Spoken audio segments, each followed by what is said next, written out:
tell me your name. Mason. I am straight, trans man. My name is Jade Irwin. I identify as pansexual. My name is Jeremy Sumner, and I identify as a gay man. I go by Danny J. And I am transgender. Yeah, my name is Torrence. I go by he, him, they, them. My name is Kyle. As gender, I identify as non-binary, and identify as pansexual. I spoke with individuals in Clarksville who identify with the LGBTQ+ community, listening to their stories of self-discovery and discussing what pride means beyond rainbows and a sexuality parade. These are their stories. Yeah, my job, before I had left, I kept getting a lot of comments from a majority of customers who were like, "Are you a boy or girl?" And that was, I didn't know how to answer because I didn't know what the reaction was going to be. Sometimes whenever especially when I'm like scrolling on Facebook and stuff, and I'll see something about transgender people, and I'm like, what if I'm not transgender or something? And I'm like, well, that's not obviously true because like of how happier I've been since coming out and since transitioning compared to like when I was like hyper femme. Like, and I'm like, I've always been uncomfortable with she, her pronouns, and I've always been uncomfortable with this, and I've always been uncomfortable with that. So obviously I am transgender, and it's like, it's just stuff in the media that gets to me. People are so worried about kids and everything. You're putting that stuff in their head that they're not worthy and that they're not worthy enough to live because of the way they feel. I have learned a lot too in the past like year because I was, quarantining, so I was home a lot more. So I actually got to learn a lot more about the community, which I didn't even know. And I feel like that's just helping with Kaleidoscope. Torrence founded the Kaleidoscope Network, which is a support group for LGBTQIA individuals. Whenever you go places, you're like, oh, is this place accepting? Can I be myself here? And there's not like a lot for the youth here to do that. And I just want somewhere that's inviting for them. Because I didn't have any representation when I was younger. And if I had, I probably would have known a lot sooner. I think the closet burned down around me. It was, I was very, I kind of knew, like from a very early age, I was probably gonna be about 7, 8, 9, 10. I mean, really that early. There was always a touch of the musical or the theatrical, which I know is an age-old stereotype, but it put me around a lot of older women and older men too, who were just like, oh, that boy's a fruit. And it was like, it was accepted. And so I really got comfortable in my own skin. So by about the time I was 15, it was a situation that was untenable for my mother, especially.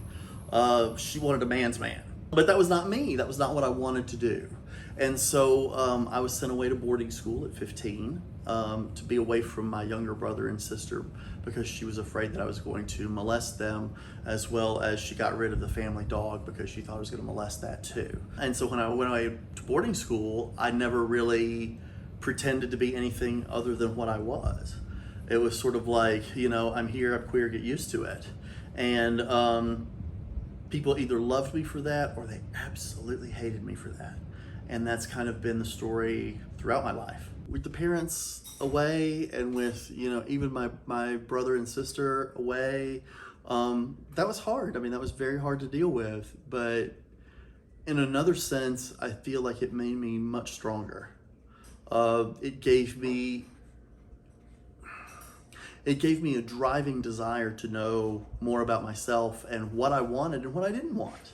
My ex-husband, for instance, was married to a woman at first because his parents sent him to a Pray the Gay Away camp, and after he successfully graduated with a certificate that said he is a straight person, by God, then they got married and they had a kid. And then shortly thereafter, they were like, well, he was like, I can't do this. And to be honest, she was like, I can't do this. And she ended up marrying a woman, and he ended up marrying me, and we all ended up taking care of the kid. It was like the Brady Bunch, on acid or something. Like, it was crazy. It was crazy. But I love my stepson just as much as any straight parent, I think. I tried to raise him as best as any straight parent would raise him. And I never felt the inclination to hurt him or molest him or do any of those horrible things that, my mother had said would happen, if I was ever around children. I felt like I was going to be a complete failure as a parent. I had set myself up for that, because my mother had told me that and my stepfather had told me that. And I was like, 2020 hindsight, they weren't the greatest parents either. We only got divorced about 4 or 5 years ago. And when we got divorced, I thought to myself, I'm a failure at marriage. Not thinking that 50% of the marriages, all marriages in the United States end in divorce, gay or straight.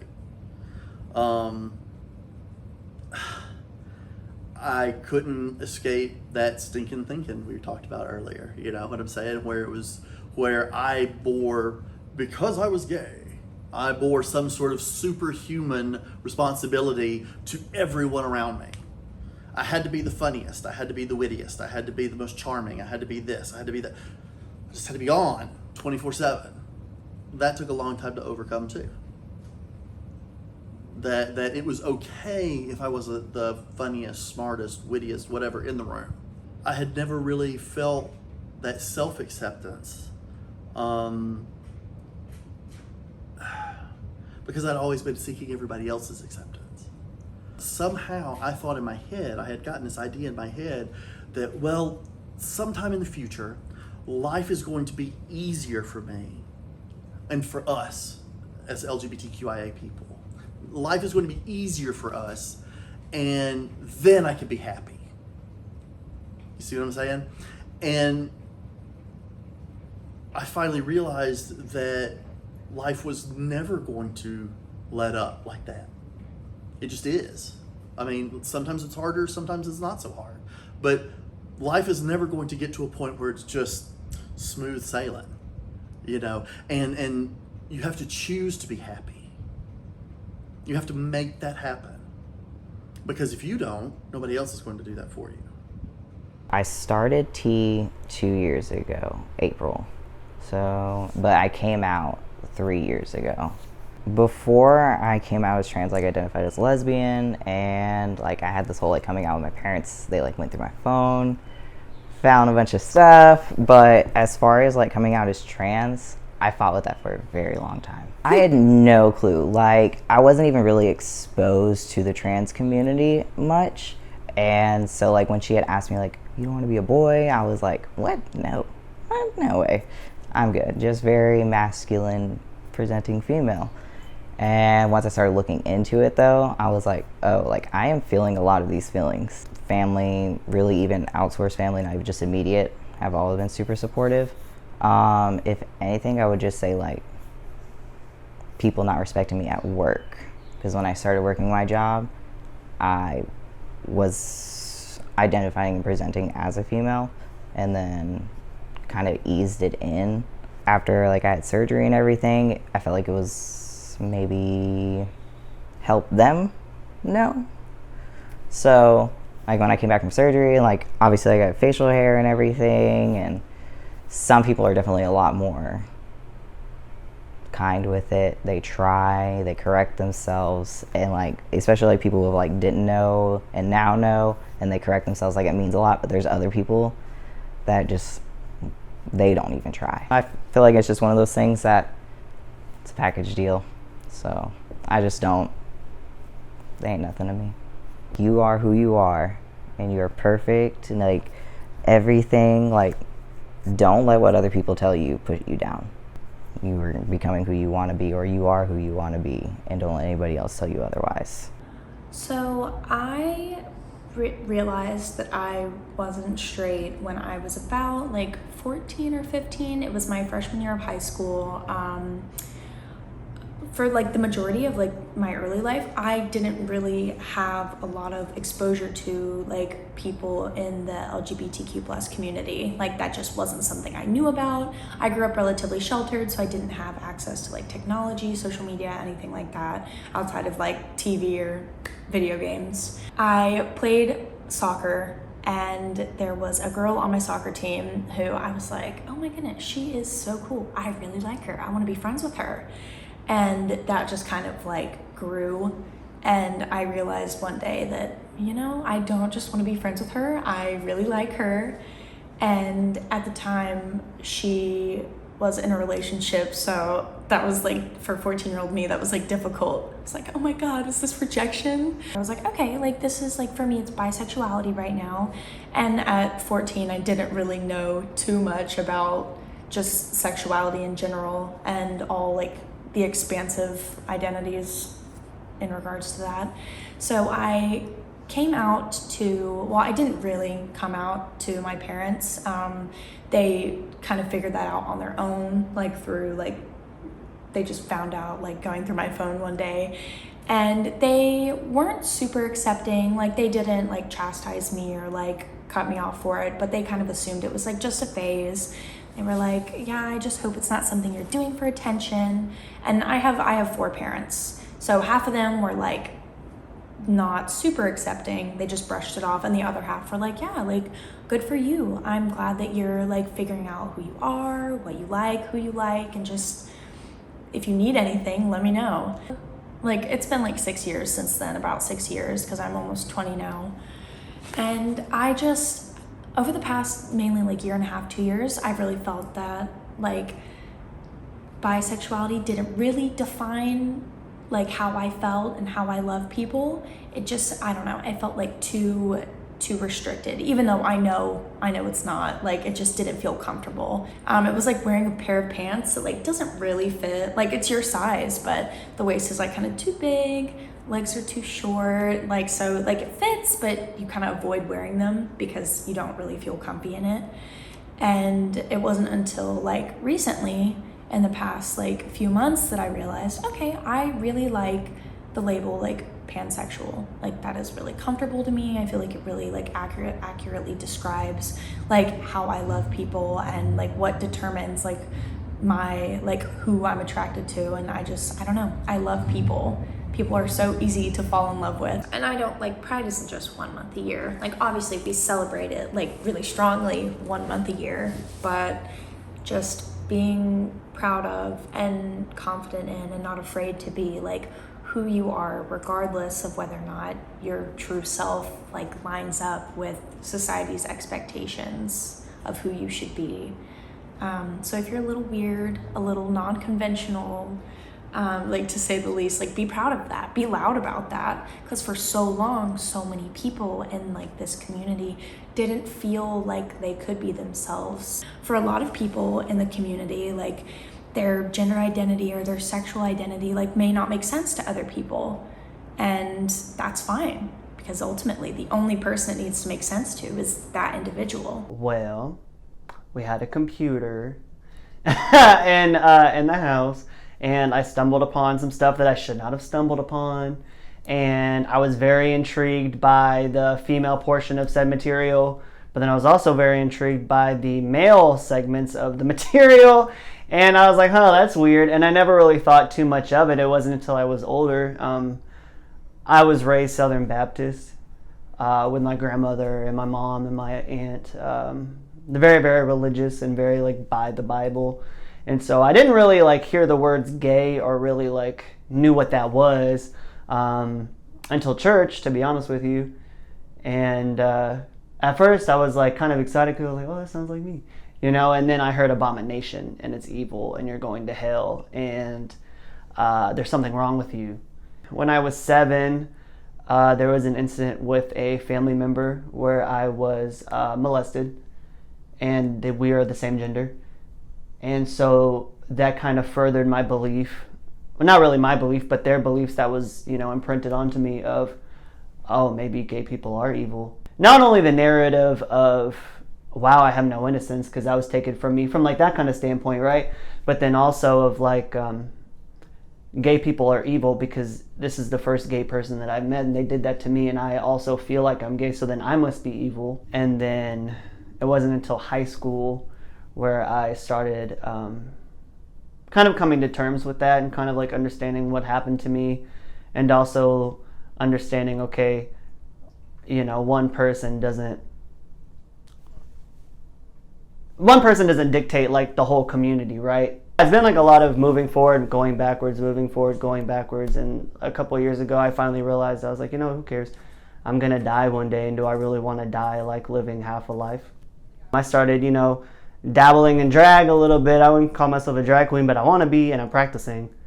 I think it's very important to be proud, regardless if you're a part of, the LGBTQ community or not. You should be proud of yourself and who you are. As far as being in our community, you should definitely be proud of who you are, and you should be definitely proud of where we came from. Well, I came out as, well, my coming out as transgender is kind of in two parts, because I had come out as trans to my mom back in 2015. It wasn't until last year, literally around this time last year, I had come out to everyone, as in my friends, my family, coworkers, everyone. I wanted everyone to know. So I've been transitioning for about 10 or 11 months now. It's like you're finding yourself all over again. And here I am at 30 years old, finding myself all over again. Like, it's like going back in time, but as a completely different person. Me personally, I, was living in the life of a black gay female. Now I'm dealing with the stereotypes of the black male. Black females, people think they're loud, aggressive, intimidating, etc. Everything that comes along with that. And they can be perceived as their own type of threat to some people, but not so much as a threat that the black man poses. They kind of approach with caution, like they're not really for sure like how they should approach me, what they should say. And of course I know, because I am still transitioning, I am, my gender presentation can be confusing to people, generally speaking. So some people are just, confused about even just that aspect, but then generally at this point in my transition, most people see me as just a black man. The pride flag changed a bit this year to include a black and brown stripe representing black and brown people. This group of people says that it's important. The whole reason we have a pride flag and pride to begin with is because of people like Marsha P. Johnson, who was a black trans woman that started the Stonewall riots because they wouldn't allow her into a bar. I think not only the queer community, but America in general is built upon the backs of enslaved brown and people of color without any kind of, reconciliation or payment or anything like that. When you marginalize any one person or any group of people, okay, we are all diminished a little bit. To a greater or lesser degree, we are diminished when anti-trans bills are passed for bathroom usage. We are all diminished when George Floyd cries out, "Mama," with his dying breath. We are all diminished when LGBTQIA people can't go into a gay bar and feel safe. To minority groups that have been just crushed and crushed and crushed down by the big man, I think, us working together as one can definitely help bring us back up to where we should be. A gay person or a person that identifies as queer or not straight could hide themselves. You can't hide your skin color. Pride isn't just a month. It isn't just 30 or 31 days or whatever you want to say. It isn't just a corporate, buy-in with some rainbow merch. For some of us, it is our truth. It is our only truth. And we live it 365 days of the year. With Clarksville Now, I'm Angela Peterson.